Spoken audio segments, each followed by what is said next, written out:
Sometimes I don't know what to build in Minecraft. For me, the power of the Create mod lies not just in its ability to automate our resources and build incredible farms. It allows us to animate and bring life to our Minecraft worlds. Still, I find myself building the same doors, the same farms, the same vehicles.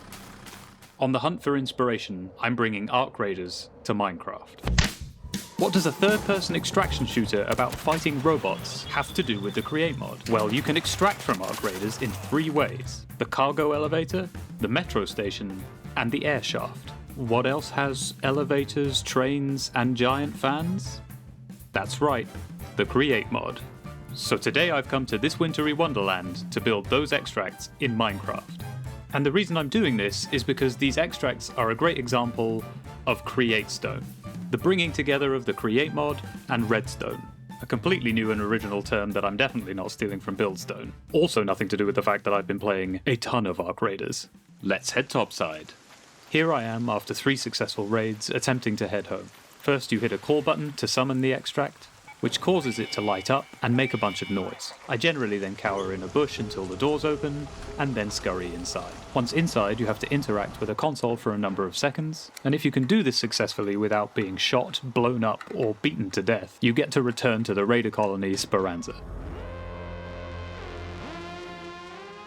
Let's get building.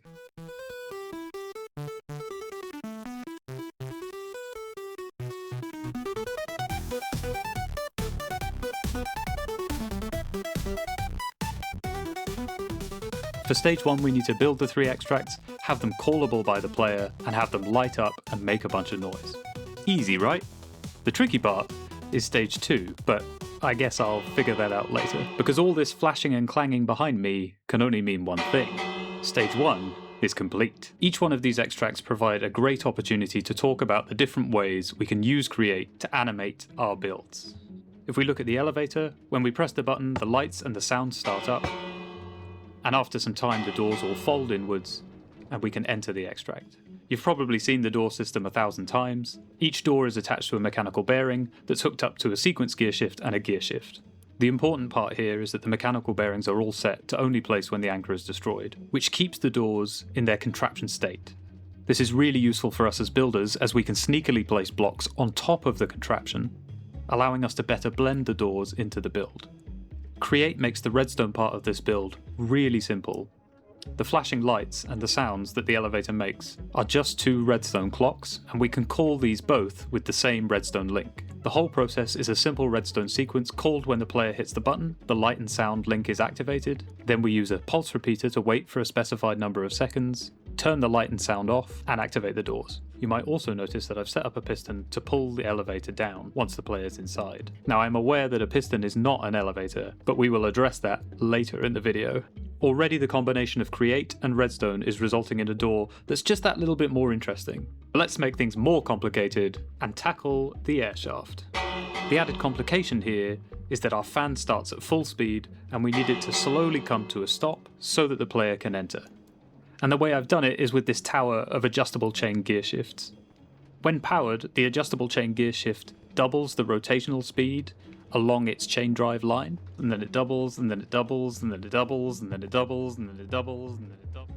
This looks a lot more complicated, but it's actually basically the same as the elevator.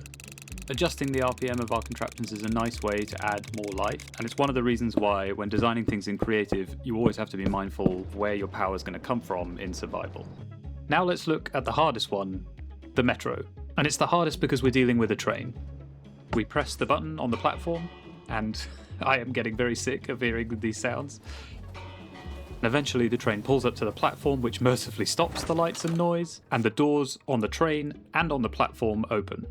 The redstone sequence here is broken into 2 parts. The first, when the player pushes the button, starts our lights and sounds, and also triggers this redstone link. The frequency on this link corresponds to this little guy's schedule. Maybe one day I'll build him a proper carriage. And on his schedule are 3 stations, each corresponding to a different redstone frequency, which we can call anywhere in the world. It's a really useful way of calling your trains. These frequencies are listened for globally, so when we call one of these frequencies, the train advances to the next station.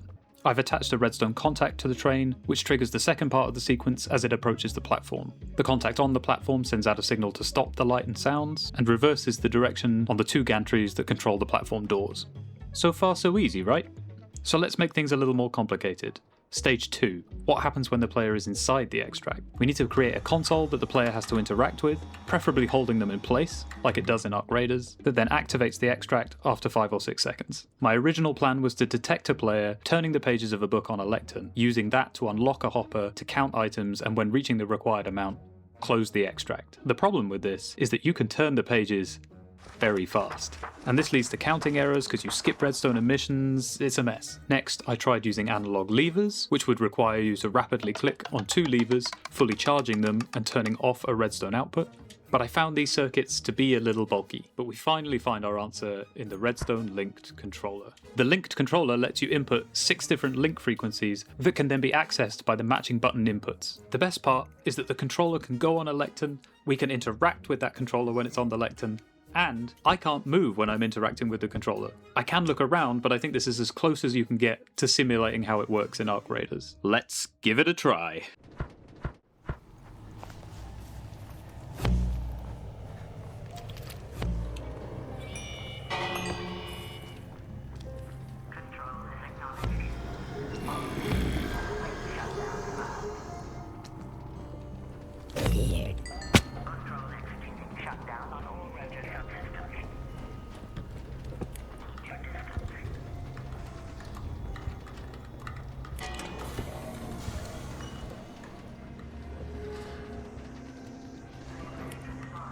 Watching these 3 extracts in action, you can see how CreateStone can bring life to a build. It's just a few simple systems, sequenced together. This receiver corresponds to the button inside the elevator. When it's activated, it unlocks the hopper on the left and locks the hopper on the right, which moves the buckets from left to right. These are then measured by a comparator, and once the signal strength hits 3, it rings the bell and starts the closing sequence. And it's exactly the same system for the air shaft. And the thing I really like about this system is that if the player lets go of the button, the system resets and all the buckets move back into the left hopper.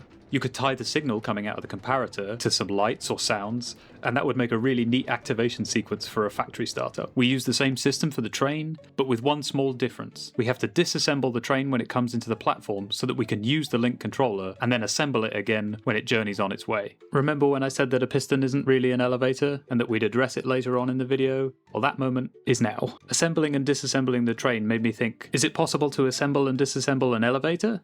And the answer is yes. I've made a very basic elevator here, and normally you would right-click on the elevator to assemble it, and then you could right-click it again to disassemble it. And because deployers simulate player right-clicks, we can just pulse the deployer, and it assembles the elevator. So now I want to go back and turn our elevator extract into an actual elevator. The reason I was using a piston originally is because I couldn't figure out how to fit the elevator into the build, and because I wanted the player to be able to interact with the consoles. But what if we just put the elevator on the side? I don't think I'd ever have thought to make an elevator like this if I weren't doing this project. All I've done is put the elevator slightly below the level of the lift. The zinc blocks and the redstone contact are glued together and run under the lift platform. And we have our deployer system here that I've added to the sequence. So when the player hits the button on the inside of the extract, this deployer assembles the elevator. And now we have a seemingly floating platform that's controllable like an elevator, which is pretty cool.